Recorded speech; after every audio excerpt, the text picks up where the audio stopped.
Before you begin your disassembly, this is just the small collection of tools that I used for this phase of the project. And keep in mind, this is just a bare minimum set. I wanted to keep everything nice and amateur friendly for those guys that don't have a big tool set of their own or access to high-end stuff. If any of you guys have tools better suited for the job or a larger tool collection, please feel free to use it. I just want to make this as simple as possible, and frankly I didn't want to lug a lot of tools home from my box at work, so in the spirit of not losing any of my stuff or misplacing it, this was the bare minimum of what I used. This set includes a 7/8 wrench, which please feel free to use a smaller one or a stubby. My big giant 7/8 right there on the left was kind of overkill, but it fit, it worked. The crescent there I actually didn't end up using, but looking back I wish I would have. It's a good all-purpose tool for those guys that don't know. There's nothing wrong with a crescent wrench, and you might find yourself using it in a situation that you didn't expect.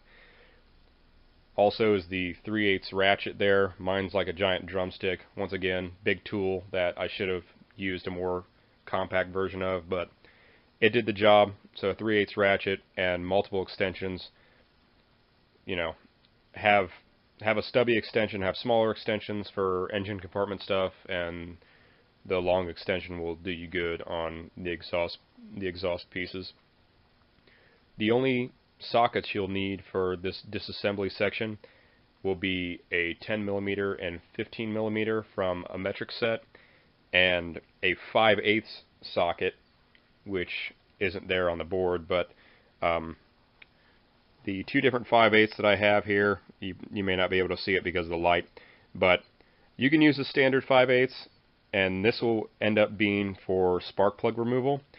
You can use a regular 5/8. In fact, I started to, in all honesty, I'm not really proud of that, but I started to use a regular 5/8, but I then got out a 5/8 spark plug socket, which has a rubber lining. You probably can't see it because of the light, but there's a rubber lining inside of there which will protect the ceramic from banging around on the inside of the socket when you're taking it off the head. So I recommend a spark plug socket, 5/8, but if you don't have a spark plug specific socket, you can just use a standard 5/8, and mine just had a 3/8 drive to match the ratchet there.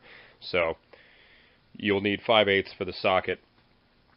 And the last tool included in the shot here in the corner is the torque wrench, which can read inch-pounds, and that's important not for necessarily the disassembly, but I will be using that for the installation of the new parts, and it's just good to make sure that you have one before you get to that point, because the SLP instructions for their kit specify an inch-pound range for the manifold to motor bolts that will obviously go into the side of the motor through the manifold. So you'll want a torque wrench that can read a small amount of torque. You don't want a big, breaker bar, 500 foot-pound torque wrench. That's not going to do any good. If you got a small compact one, that'll work great. Just make sure you get one that can read inch-pounds, and I'm pretty sure you'll want it to have at least a minimum reading of 20. I can't think of what the kit specifies for off the top of my head, but during the installation video I'll specify what the torque specs are for the new manifolds to the motor. But so you'll want an inch-pound reading torque wrench that's reliable. That isn't a requirement, but I highly, highly, highly recommend it. You can always do it by hand, but I've always been somebody that feels weird about not following torque specs for pieces that are exposed to high heat and high pressures. So this should be the bare minimum tool set you'll need for the disassembly, plus the torque wrench, which we'll use later. Okay, so we're over here on the driver's side of the block, and what I started with when it came to the disassembly of the old parts is I started with plug wires first, which is pretty much the first instruction on both, or roughly the first set of instructions on both instruction sheets. So I came over to the driver's first, since it has a little better accessibility, and I started by taking this electrical connector out of that sensor that goes right into the block, and that's just to give myself a little more room to take the plug wires out. So I took that off, moved this bundle out of the way, and then after that I went along each of these coil packs. Obviously you got one for each cylinder. There's the one in the back, 4 on each side, and on each one you'll have a plug wire that looks like this, and the top portion will go in right into this coil pack stem right here, and then the bottom half, which is a rubber grommet that's encased in this metal, looks like heat shielding with a spring on the end of it. This is the end that goes on to your spark plugs, which are down there with the telltale blue tips, as you can see them. Now as you're going, there's this air tube passageway, or AIR tube passageway, that is kind of blocking the way, and it's on the passengers. There's one on the passenger's side too. But the minute you have access to remove the bolts for this thing, go ahead and take this out, and it's on a flexible hose in the back. This is a solid tube that has insulation on it, but in the back it's flexible, so you can move it freely out of your way. I went ahead and just put both of them on top of the intake manifold. Get that out of your way, and that'll give you better access to your plug wires. So make sure that you get all the plug wires out first, because that'll give you access to your plugs, which we will see that will most likely need to be removed later on. So like I said, go ahead and start with all your plug wires first, and move any wiring accessory and those air tubes out of your way to make it simpler. The passenger side is definitely going to be more difficult. There's less room to work with that, and if you're still running the factory AC system setup, it's a pain in the ass, but you can eventually get to it. I actually did get all of my plugs off their coil packs from the top just with my hands, just going along the cylinders and just finding room for them. So that was my step one. Here we are on the passenger side, and if you thought the driver's side clearance was bad, this is going to be even closer with all the factory AC and heater lines, and you have your dipstick and oil funnel, which I'm going to try and avoid taking off. We'll see if that develops into something else later on. But once again, I just removed all the plugs from their coil packs, and that includes the rearmost one, which is like the twilight zone because you can't even see it. You're just going to have to feel for it if you take it off without moving the motor. And I got all the bases of the wires off except for the rearmost cylinder. And when it comes to that, it's going to have to take me going underneath and seeing if I can fish my hand past the firewall and the wheel well to try and get the rearmost one. And I'll detail in what order I took my exhaust components off to show if that worked or not. We may have to come back up and dip into the top. But for now, all the top wires are off and all the bottoms are popped off, both driver and passenger. So all the plug wires except for the rearmost cylinder on the passenger side are off, and it's important that when you take these things off, make sure that you keep them in the order in which you took them off. It's not a bad idea to label parts. That's never a bad idea. So maybe draw out a part schematic, or lay them out on a clean table that you can neatly organize your components on, and make sure everything just gets put in the right place, because you don't want to misplace anything or have something go in the wrong spot, even if it does look really similar. Okay, so now we're under the car. We're looking forward. As a reference, there's the transmission right there. I'm sitting just underneath the driver's seat. Like I said, there's the front of the car, there's the front air dam, there are the front tires. And because I had not a lot of space to work with when it came to the plug end of the plug wire on the motor, I decided to come here down here and start taking off exhaust components to hopefully get that factory cat out of there, so I can reach up and try and get access to that plug wire that still needs to come out. So I started by unbolting the factory Y pipe that's just held on by 2 studs on either pipe, and also a band clamp that fits over this back pipe, which on this car is a factory 3-inch piece from SLP that goes all the way to the rear. But loosen that band clamp and take the bolts off those studs and take the entire Y out, which should be resting underneath the transmission. And last thing for the Y, there is a kind of an L-shaped 90-degree bend mount that goes inside of this grommet.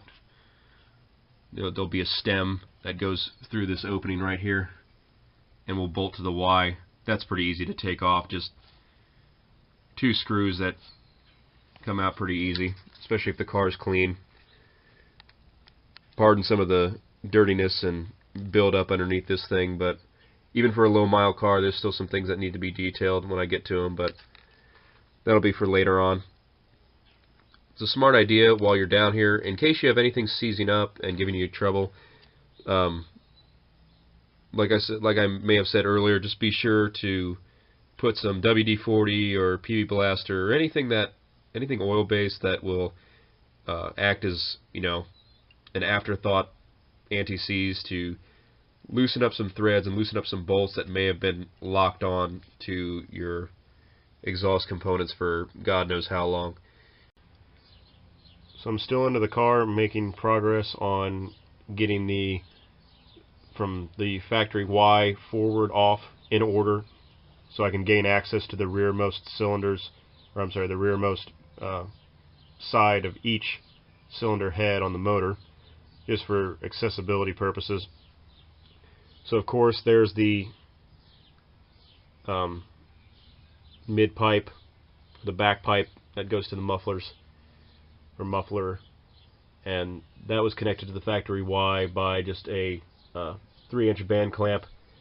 That took some muscling to get off, but it eventually came off by hand.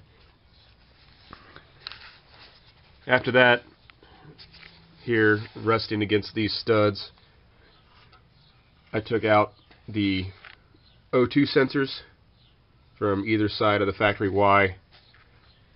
It's important to remember when you take these things out, just be really careful with them. Obviously it's a sensing unit, and to me anything electrical is always a nightmare. So just make sure you treat it well, and when you're cranking on it, if it gives you a hard time, be sure to put some kind of, PB Blaster or WD-40, anything you want to use to kind of make those threads a little more helpful for you. That's true of anything on, during this entire project. Just make sure you're not coating anything electrical and fluid that you don't want to. So the driver's side here actually came out pretty easy. The passenger side had a clip right there that the wire snapped into, and I had to free that up in order to give me a little bit more play when I was turning the O2 out of its hole. There it is right there. There's my helper oil bleeding over the side of the pipe. Kind of on that pipe too. But anyway, O2s are out. So next are the factory cats on both sides. And you can kind of see the O2, that stem of the O2 up there, but there's a second set of O2s that are forward of the cats. So cats are going to be removed next, and then those O2s will be taken out. So I just got done taking the factory Y pipe off. There's the original part right there as one solid piece. Here's our new SLP piece that's in 2 separate pieces that will eventually get joined by a band clamp. Here is the L-shaped part that was held in by the rubber grommet next to the transmission that originally bolted. to that right there on the factory piece, which will then get bolted to that spot on the new piece. And this will obviously get turned and oriented differently, but this will not need any fabrication. This will go in just as it looks coming out, but it will get turned and reoriented so it will fit on the new SLP piece. Now, the improvements over the factory piece here are obviously appearance. My factory here has hit the ground a few times, a couple deep gouges in there, and this, especially this side, if you look at it, you can actually tell it's pretty narrow, and it's not really 3-inch. Even though this car came with 3-inch SLP exhaust, that's only from the mid-pipe or the Y connection back. It may look like it has some diameter to it, but really it's actually kind of skinny, and I understand that was for ground clearance purposes originally, but it kind of takes away some performance and probably some sound too. So the new piece is definitely a solid 3-inch diameter all the way around. Nice and round, nice and even. So not only does stainless steel look good, but hopefully it'll give us a better sound too. So at this stage, I've got all the O2 sensors out. See if we can get some light under here. Got all the O2 sensors out. There is the forward one on the driver's side. There's the bottom of the stock manifold. Cats are off too, obviously. When it comes to the forward O2s, this side I was actually able to get off without unclipping it from its wire, but on the passenger side over here, I actually had to undo the wire, or I'm sorry, undo it from the clip right there to take it off, because the passenger side not only had less clearance, big surprise there, right?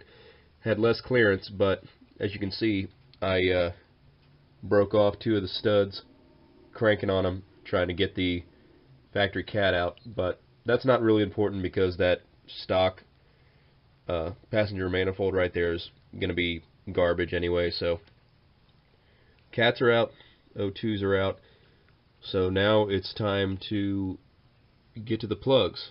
So take all those plugs out and then hopefully free up the manifolds and go from there. Now the disassembly is complete, and here's an underside perspective. All the exhaust components from the mid-pipe forward have been removed. Everything, the Y-pipe, the cats, and the manifolds are now gone. O2s are obviously out. I actually have them hanging from different components back here. There's one of them up there. And if you decide to hang them like I did, be sure that you hang them in a manner that won't damage the wiring or the sensor themselves. I hung them just so when I'm moving around down here, I'm not banging into them and possibly damaging them myself by knocking things into them, including the new parts. So let's get a topside perspective of it.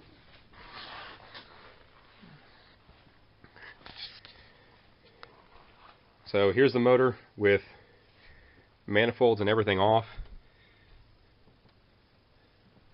Now you've got that side clearance, which you're going to need for the new headers.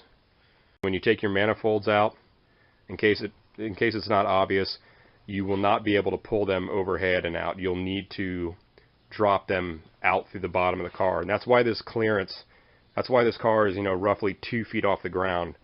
That's why you want that set up, because you'll have to drop the manifolds out the bottom in order for them to come out, and that's how the new ones will have to go in too, because of the routing of some of these lines, including the ABS module here and the fuel lines and all the AC stuff. Maybe if you have a modified car with some of this stuff deleted or rerouted, it'd be easier, but considering this is just from the perspective of a complete, of a completely stock application, you'll want to bring everything out through the bottom. So make sure your clearance is there and take advantage of the space while you have it. So now that you should be at the end of your disassembly, this is a great time to clean everything. So, and especially for areas that you didn't have access to before. Now with your parts off, be sure to use appropriate cleaners that won't cause any corrosion or won't leave any residue behind, and clean the areas of the engine that you now have access to with all the parts out of the way. If you're still stuck on the disassembly, just be sure to have plugs out first, especially if you plan on saving yours. You want plugs out first and then manifolds next, especially if you're saving the stock plugs, because you don't want to damage the ceramic tips. And trust me, I know that cylinders number 4 and 6 over here on the passenger side, the middle cylinders, are a pain in the ass. They really are pretty tough, and it took me over the course of a couple days to complete mine, but if I can get it off by myself, I'm pretty sure you guys can too. So plugs first, and then manifolds last. And we'll see what order they'll have to go back in the reinstallation section of this project. But like I said, take this opportunity and clean everything. So if you haven't cleaned your engine bay already, take care of it now, especially because now you have all those parts out of the way, all that extra stuff out of the way. Clean the underside of the car. Just clean anything that you can get your hands on, and use appropriate cleaners. You don't want anything that'll cause corrosion or damage anything, especially electrical components. And I'll detail a little bit more of what I used and what I did to prep my area for the new parts and the reinstallation. I'm also taking advantage of the car being 2 feet off the ground, and I've taken my battery out and my coolant overflow tank there, and the coolant reservoir itself, the radiator, is going to be purged, and I'm going to put new coolant in this car while it's up here, while I can get to the petcock on the underside of the radiator. I'm also doing power steering fluid, because that needs to be done. And of course I'm doing oil, because this car is about 200 miles away from an oil change interval. So you guys don't have to do the fluid flush and changes, but it's, you know, it's one of those why not kind of things. The car's off the ground, you have some extra parts out of the way, and even though the fluids aren't necessarily related to this header install, it's a good chance to do some routine maintenance stuff that you wouldn't normally do. So at this point, at the end of the disassembly here, before you begin your install, just make sure you clean. Make sure you clean and take care of any little stuff, any of the little things that you may have forgotten. So I will see you guys in the next video.